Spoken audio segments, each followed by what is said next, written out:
Okay, Coach, tell us about this camp. 27 players, and yeah, I think only one player, new player, Ryan Lambert. So your comment on that? Yeah, Alif Izwan as well as a young one that's come in from the under-23s program.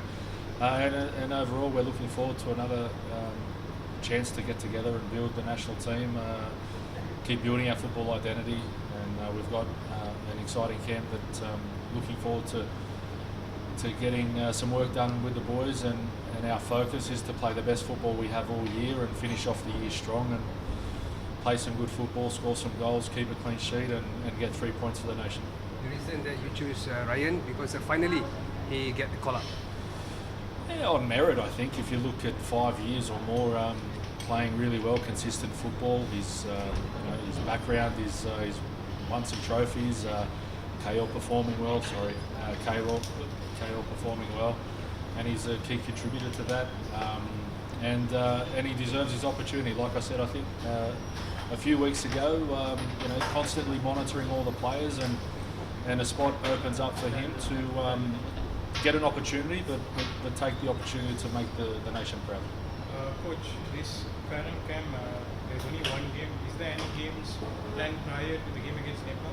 Now we're using this as a training block for us, where we put the first few days into a little bit of a recovery mode today. Day one today, we build up progressively over the next 3 or 4 days, and then build in to the Nepal game with a 3-day lead-in to prepare well for that game. And we take advantage of the training block at the start, where we want to build our intensity, keep building our football with that intensity, and we use that the moment to keep developing us as a team in a controlled environment and ready to launch come game time against Nepal. And like I said, our focus is to play the best football we have all year.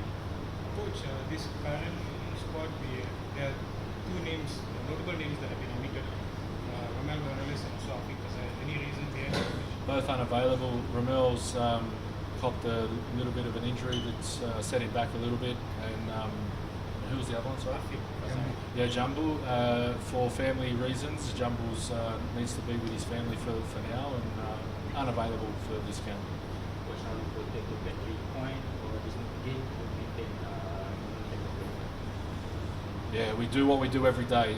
That's day one today. We are hungry to get it together, keep building our family environment, and within that, get every day right in our training to keep building us as a team, play football that's going to make the nation proud of the players and the team, and doing that every day with our mentality, our environment is the best step into a difficult game that we want to get right, get 3 points, finish off the 2025 season in a strong way that's going to make everyone excited, top of the table and undefeated.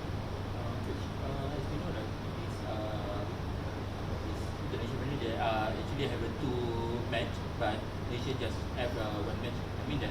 Is there any reason why behind that, or Yeah, for us, we've decided to use this as a training block for us, and if we rewind, you guys asking me the same thing about March.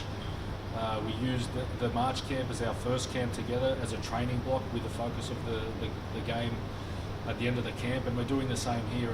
And the progression that we've had from day one in March to now, day one in November, is enormous. Physically, intensity in our games improving, the tempo of our games improving, the tactical awareness of our games improving, knowing what we need to do when we're out there, no matter who plays. And that's what team we want to build, and that's why we've gone with the decision of our camp model this camp. And other countries, doesn't interest me what other teams do, other countries do. We just prepare our way and prepare to win on Tuesday night.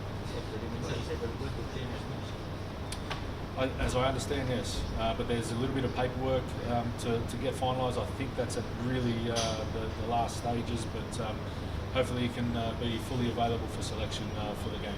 Coach, there has been a lot of talks in recent weeks with regards to the 7, the national team and so on. Yeah. A lot of people are giving their comments, including those by the higher management and so on. As the national team coach, how are you going to ensure players that you have in camp right now, I'm sure they have been exposed to all this. Right? No doubts that they have read all the updates and so on. What are you doing and the coaching staff doing to ensure that those noises do not impact the players? Because at the end of the day, they have games to be played. We don't know what's going to happen in the future. 100%. But what are you doing to ensure that they are not affected? Similar to last camp in October, Avinash, where we were away in Laos and then come back and had another tough game in the October window where all the noise was still around then as well. We've spoken about it as a group, and to simplify, we can't control anything other than what we do on the field. Everything else has got nothing to do with us. But what we can impact on is the people's lives when we play. That's what football can do, and we want to do that by inspiring the nation with how we play, how we operate every day in camp, how we train, and how we operate on and off the field. And that's what we can control. Everything else and all the noise and all the speculation, it's really like we've got to filter it out and not give it any energy, because that's going to disrespect the game of football. We need to focus on a tough opponent on Tuesday night, get our training camp right, and go with all our energy, all our power, all our mentality to get 3 points for the country. How are you taking this personally? Because a lot of things have been said about you as well after your remarks about TMJ, FAM, and so a lot of things have happened over the past few weeks. So how are you dealing with this? For me, it's easy. It's not a problem, because all I focus on is what I can control, and that's to get today right, to get every day right, and that'll be the focus. And what people say or think is out of my control.